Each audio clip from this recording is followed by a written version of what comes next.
Assalamualaikum dan selamat petang. Okey, saya Syawal di sini. Okey, bersama sini saya adalah bekas pesakit COVID stage 4 with pneumonia. Okey, so saya nak cerita sikit lah. Okey, saya nak berkongsikan sedikit bagaimana perasaan ataupun perjalanan bagaimana saya boleh dapat penyakit COVID yang dikatakan sedang melanda di seluruh dunia dan juga terutama sekali di Malaysia. Saya lebih pada Malaysia lah. Okey, so jadi dekat sini saya nak menyatakan bahawa macam ada setengah orang dia masih lagi tak percaya tau. Dia kata COVID ni macam benda sesuatu yang tak real, yang macam propaganda, okey, benda yang macam tak apa-apa kan. Selagi dia orang tak kena, okey, selagi dia orang tak kena biasalah. Okey, kat sini saya nak kongsikan macam mana perasaan saya pada mulanya yang saya ulang alik daripada Shah Alam ke Kuala Lumpur. Saya memang kerja dekat Kuala Lumpur, saya ulang alik tapi saya tak kena COVID pun, alhamdulillah. So sepanjang perjalanan pergi dan balik sepanjang setahun mengikut SOP bekerja di sebuah pusat perubatan, dan di sana ada juga pesakit-pesakit COVID yang di mana saya menjaga SOP dan juga saya antara orang yang melakukan sanitasi. Jadi di mana saya pun tak ada saya tak kena kan. Alhamdulillah lah, saya bukanlah minta kan. Jadi maksudnya kat situ saya tengok orang yang kena COVID ni, orang lah, saya keluar Kedah habis kan. Saya tengok depa yang kena COVID ni, saya rasa macam turut bersimpati lah, sebab ada yang sampai melihat tak sempat nak berjumpa dengan family, ada yang orang kata apa, hanya berjumpa dengan melihat van sahaja yang dibawa oleh Kementerian Kesihatan pergi untuk ke Seksyen 21 untuk ditanam lah, dikebumikan. Jadi kat sini saya nak menyatakan saya sendiri pun mula-mula tu tak percaya sebenarnya. Jujur saya pun tak percaya kan. Okey, selagi tak kena kan. Dan juga benda tu macam menjadi satu trending kepada anti-vaksin, ataupun macam saya dulu anti-vaksin juga. Saya macam tak berapa nak suka lah, sebab sampai saya melihat TikTok, banyak yang pasal TikTok yang kata ada besi bila lepas kita ambil Sinovac ke AZ ke ataupun Pfizer, lepas tu letak sudu melekat kan. Jadi saya pun dengan rasa ilmu yang tak berapa nak tinggi pun saya pun letaklah sudu. Memang melekat tapi disebabkan peluh kan. Jadi kat situ saya pun antara orang yang menentang jugalah. Okey, kalau boleh macam, dan pasal banyak benda lah. Okey, jadi saya nak cerita sikit kat sini. Okey. Okey, kita back to the topic. Okey, apa yang saya rasa lah berkaitan dengan COVID-19. Okey, ataupun pengalaman diri saya sendiri iaitu berkaitan dengan COVID-19. Okey. Saya nak cerita kat sini satu perkara iaitu bermula pada 2/7 di mana saya masa tu saya cirit-birit. Okey, pada masa tu saya cirit-birit. Saya ingatkan macam benda tu adalah sakit biasa disebabkan oleh salah makan. Mungkin malam tu saya makan Maggi ke, makan apa-apa makanan yang tak ikut diet rutin harian seperti biasa. Biasalah kita akan sakit perut, betul tak? Jadi pada masa tu saya pun macam mungkin sakit perut sebabkan makan benda yang kita salah makan lah. Mungkin salah makan ke, lambat makan ke, ataupun penghasilan asid hidroklorik yang berlebihan dalam usus kita ke kan. Jadi disebabkan macam tu saya tak berfikir negatif tentang COVID. Jadi pada masa tu saya tak fikir apa-apa pun. Seperti biasa saya pun ambil lah MC, apply MC, bagi tahu kepada pihak HR, Human Resource, bagi tahu kepada orang kata saya tak mampu dan saya tak larat, saya dapat MC hari ni, saya tak boleh datang. Okay, tak apalah, berlalu macam tu sahaja. Dan pada ketika itu saya ambil saya dapat dalam update dalam app, saya dapat untuk menerima vaksin pada 6/7 iaitu bersamaan dengan hari Selasa pada pukul 3 petang. Jadi saya pun pergi ke tempat pusat vaksinasi VAC, di mana saya pun kena isi form lah, macam biasa isi form kan. Korang pun isi form kan. Okay, isi form dalam tu dia akan tanya soalan pertama, adakah anda mengalami demam? Okay, saya kata tidak. Adakah anda mengalami sesema? Saya jawab tidak. Adakah anda mengalami cirit-birit? Tidak, sebab saya cirit-birit pada 2/7. Betul kan? Pada tu 6/7 tak dikira lah, bukannya saya cirit-birit berterusan. Okay, jadi saya pun macam isilah, okey, adakah anda mempunyai penyakit-penyakit lain? Okey, saya tulis kat situ okey, penyakit cinta. Tidak, okey, saya gurau. Okey, jadi kat situ saya gurau. Okey, jadi um, orang kata apa, benda tu macam saya pun isi borang macam biasa. Lepas tu doktor mengesahkan saya layak untuk mengambil vaksin pada hari tu. Saya sihat sepenuhnya, alhamdulillah.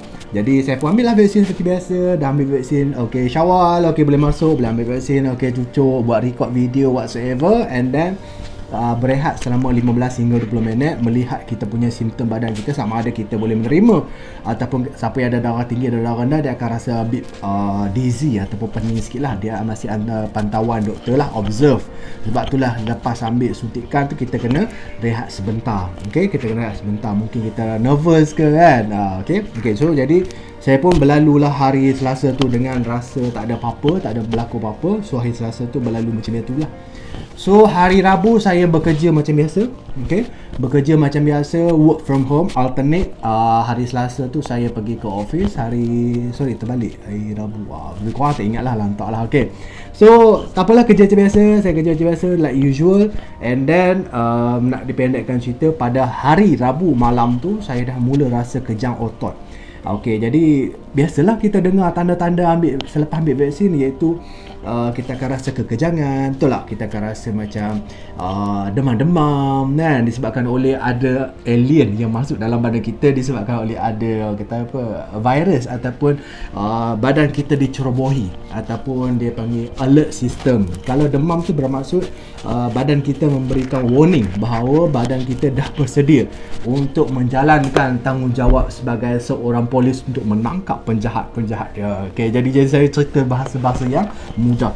Okey, jadi dalam badan kita biasanya kebiasaan itulah tanda-tanda kebiasaannya untuk penerima-penerima vaksin lah. Jadi korang jangan salah faham lah berkaitan dengan apa yang saya cuba sampaikan.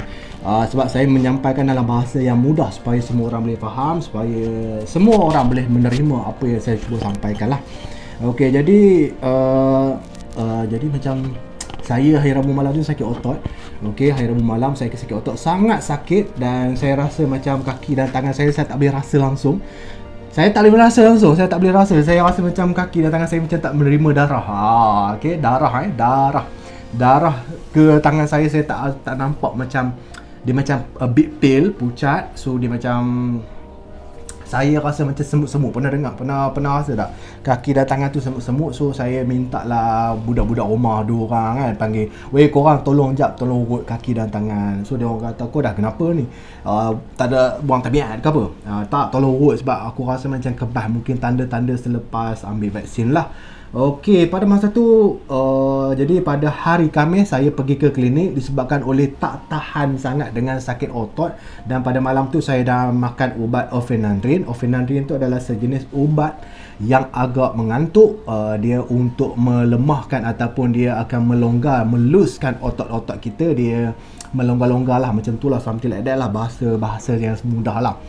Ofenadrin adalah biasanya normally orang yang gym dia akan tahulah. Okey, biasanya siapa selepas workout dia sakit otot dia, ataupun kekejangan, ataupun berlaku dia macam muscle stress tu, dia akan makan Ofenadrin untuk relaxkan muscle. Okey, muscle relaxation. Okey, so jadi saya pun ambil lah Ofenadrin, macam tak function lah. Jadi saya pun pergi ke klinik, saya kata kat doktor, saya dah ambil Ofenadrin tapi tak function. Okey, kalau macam tu saya bagi ubat yang lebih kuat untuk otot awak. Okey, jadi saya pun macam gelak-gelak lah dengan doktor. Doktor memang sporting, doktor apa, saya tak ingat nama dia. Okey, so doktor memang sporting, dan kita orang pun gelak ketawa. Okey, dia kata ada simptom demam ke? Tak ada demam. Okey, dia check temperature badan. Lepas tu saya kata saya dah start inflammation, ataupun dalam tekak tu dah berlaku keradangan, ataupun macam dia macam merah-merah tau. Dia macam kita telan air liur ataupun bercakap terlalu banyak tak boleh. Jadi dalam tekak saya dah ada macam tu. Dia bagi ubat tekak, dia bagi ubat spray, termasuk ubat otot, macam kiranya saya makan ubat otot tu saya tak rasa tu, saya rasa macam bertenaga. Saya rasa macam tiba-tiba wow. Okey, saya rasa macam minum tongkat Ali. Bertenaga selepas makan ubat otot. Saya tak rasa sakit otot langsung, dan saya rasa macam saya boleh angkat 50 kg. Saya rasa macam itulah contoh. Okey, pada masa itulah saya pun makan ubat otot pada hari Khamis, MC lagi sekali, kali kedua. Lepas tu hari Jumaat dah okey. Malam hari Khamis tu saya punya tiba-tiba saya rasa macam dada saya berombak tau. Dia macam dia macam berombak. Bila saya tarik nafas dalam, dia rasa macam nak terbatuk, tapi tak batuk. Okay, saya tak ada history batuk pada masa tu lah. Okay, bila saya tarik nafas, dia macam berombak tau. Dia macam jantung berdegup dengan kencang. Okay, macam ibarat kita jatuh cinta pada kali pertama. Okay, so bila jantung berdegup terlalu kencang, saya rasa macam something wrong somewhere. Jadi saya kata, saya kebetulan ada pulse oximeter. Saya pun check lah SpO2. Pada masa tu SpO2 drop dalam 96 macam tu lah. So that is normal lah. Bila saya refer pada doktor kata kalau range 95 to 100 should be fine lah. Maksudnya under control dan warna kiranya green lah, kira hijau, elok lagi lah, no.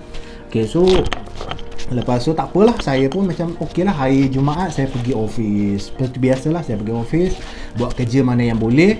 Lepas tu sampai lebih kurang dalam pukul 11, pukul 12 tu saya rasa macam badan saya dah macam tak betul tau. Dia macam mana, saya rasa macam saya tak boleh kontrol badan saya tau. Dia rasa macam nak demam, tak demam. Dia rasa macam a bit fatigue. Dia macam penat, kelesuan yang saya tak tahu, yang tak pernah rasa. Dia rasa macam tiba kepala macam berat sangat. Lepas tu tiba-tiba pada masa tu saya cirit-birit. Lepas tu rasa macam nak vomit dalam masa yang sama. Saya rasa macam keliru. Saya rasa macam badan saya dia tengah restart kot. Dia macam PC bila reboot sistem. Okay, dia macam reboot, dia hack ataupun sistem tu di reboot lah. Dia panggil apa, bahasa yang senang apa, bukan reboot lah, bukan keributan bahasa Indonesia ya. Reboot, apa-apa je lah korang faham kan. Dia reboot atau restart ataupun shutdown. Macam saya macam something wrong, saya tak boleh kontrol. Dan saya rasa macam pemikiran saya pada waktu tu lah, saya rasa macam betul ke tak ni ya? Saya rasa patut balik lah. Okay, tunggulah sehingga 12.30. Okay, tunggu 12.30. Saya rasa macam dah tak boleh kontrol badan saya dah. Saya tak boleh kontrol kepala otak saya dah. Pada masa tu saya pun bawa lah motor balik. Saya decide balik lah. Saya kata bagi tahu kat bos, sorry bos, saya tak dapat nak teruskan kerja, saya balik awal lah. Kebetulan pada hari Jumaat tu bukan saya punya timing untuk bekerja. Sebabkan saya nak siapkan kerja, saya pergi ke office lah. Okey, jadi saya dengan bawa motor Honda EF5 yang tak boleh nak laju tu. Okey, kalau kita bawa motor tu laju sangat, dia akan bunyi puff puff puff. Dia akan meletup sikit lah. Dia ada certain kelajuan, dia tak boleh laju. Jadi biasalah motor zaman dulu punya, zaman ayah saya dulu kan. So motor warisan turun-temurun. Saya bawa lah bila kita nak memotor orang lain kan. Kita nak motor orang lain, cerita pasal motor pula kan. Bila motor orang lain tak boleh. Okay, jadi bila kita nak potong, okay, adalah seorang pakcik ni, dia pun potong titit. Bila nak potong kita kan, kita pun macam cuba nak laju. Bila laju dia puff puff puff. Dia macam spark plug tu, dia macam meletup dia macam tak lepas dia macam enjin tu macam tak support lah. Mungkin saya berat sangat kot, tapi taklah enjin. So jadi motor pakcik tu lebih laju pada saya lah. Okay, kalau saya bawa motor kira macam kelajuan 30 maksimum lah, tak boleh lebih. Okay, so jadi kebetulan saya tu sakit kepala yang tak boleh kontrol. Saya tak boleh tengok matahari, saya tak boleh tengok apa-apa pun, saya tak boleh tengok cahaya, saya tak tengok awak pun saya tak boleh tengok. Tersedak lah. Okay, jadi saya pun bawa motor dengan kelajuan 10, ikut laluan motor tu sampai ada roadblock kan. Okay, sampai flyover KL dengan Shah Alam tu, saya masuk sampai ke Shah Alam dengan bawa motor yang terlalu slow, bawa slow sahaja.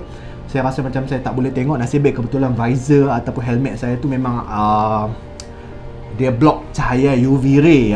Okay, alhamdulillah lah. So tak berapa pening sangat lah. So saya boleh teruskan, tapi rasa mengantuk, a bit sleepy. Seriously, saya rasa macam nak parking tepi tu, nak tidur sekejap. Okay, tapi tak apalah, gua gagahkan diri. Okay, saya cubit tangan saya cubit buat everything I do. Saya cuba buat untuk supaya tak mengantuk. Okay, jadi pada masa tu hari Jumaat kan. Okay, hari Jumaat. Okay, saya pun bawa motor dengan slow sangat, sehinggalah beli tempat lagi saya beli T-Life. T-Life paling penting. T-Life tu okay, sangat sedap. Okay, sangat sedap. Saya paling suka signature coffee. Yang penting kita kena order signature coffee. Signature coffee tu sangat menarik lah. Okay, sangat sedap. Sebab kalau boleh signature coffee tu kosong. Okay, so sempat iklan. Okay, jadi saya teruskan cerita. Okay, sampai kat rumah saya naik lift tingkat 7. Jadi saya sampai rumah, buka pintu, kunci, saya letak phone, habis semua, bangun, tidur, bangun isyak.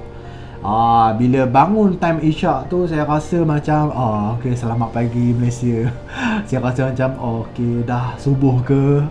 Baru pukul 9. Dah subuh ke, okey dah subuh ke.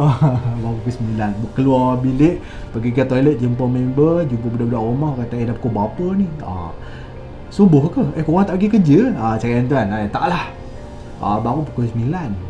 Jadi saya pun pada masa tu lah, okey, nak dipendekkan cerita lagi, pendek tapi panjang, dah 15 minit dah. Okey, jadi saya pun panjangkan lagi lah. Okey, pada hari Jumaat malam tu saya kena spike.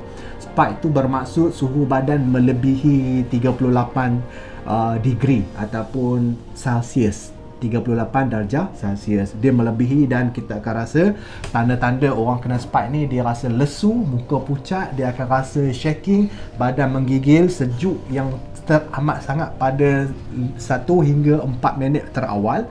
Kemudian dia akan diserang oleh dengan suhu badan yang sangat tinggi, yang di mana korang akan rasa macam nak bunuh, korang rasa macam rasa nak pecah kepala, rasa nak pecahkan kepala kita, faham tak? Rasa macam nak blow, kepala kita nak meletup macam tu lah. Okey, perasaan dia. Okey, jadi saya pada masa tu rasa macam kena spike. Jadi saya minta budak rumah ambil ais, dalam peti ais untuk letak. Okey, saya rasa okey lah sikit. Letak cara-cara nak sejukkan badan bila kena spike. Sama ada yang pertama mandi ais. Mungkin mandi ais, kalau mampu mandi ais lebih baik. Yang kedua adalah dengan meletak towel, kalau boleh 4 ada towel lah. Yang pertama dekat dahi, yang kedua dekat leher, yang ketiga letak dekat ketiak kiri, yang keempat ketiak kanan. Yang tu memang feel gila. Okey, teringat zaman dulu kecil-kecil kan, gila mak kita buat bila kita demam kan. Okey, so bila malam hari Jumaat malam tu saya kena spike. Lepas tu saya cek SpO2 drop 94. 94 terus bermaksud dalam yellow zone ataupun kena berjaga-jaga.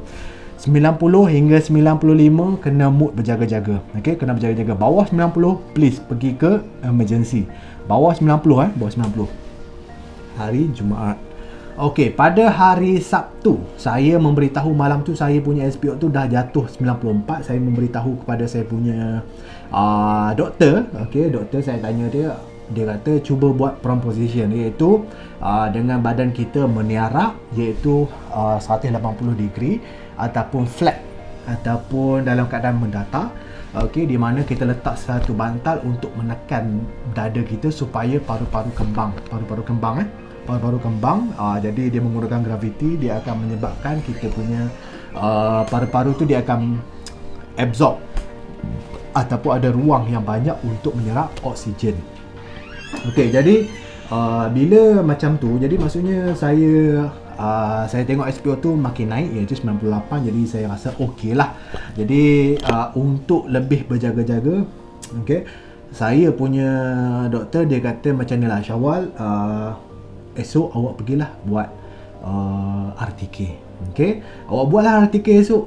Mungkin kita tak tahu, sebab saya rasa mungkin sebab awak kena COVID, tapi saya doakan supaya awak tak kena COVID lah. Tapi saya tengok you punya simptom dan juga tanda-tanda ni, awak ada cirit-birit, awak rasa macam nak vomit, iaitu muntah, awak rasa sakit badan, dan spike tu paling penting. Spike tu temperature badan lebih pada 38, bermaksud awak ada tanda-tanda COVID. Okey, jadi saya rasa macam itulah. Okey, jadi sambung ke next part. Okey, stay tune, nanti saya sambung lagi. Okey, itu saja. Assalamualaikum warahmatullahi wabarakatuh. Sambung nanti bila saya buat RTK PCR. Okey, bye.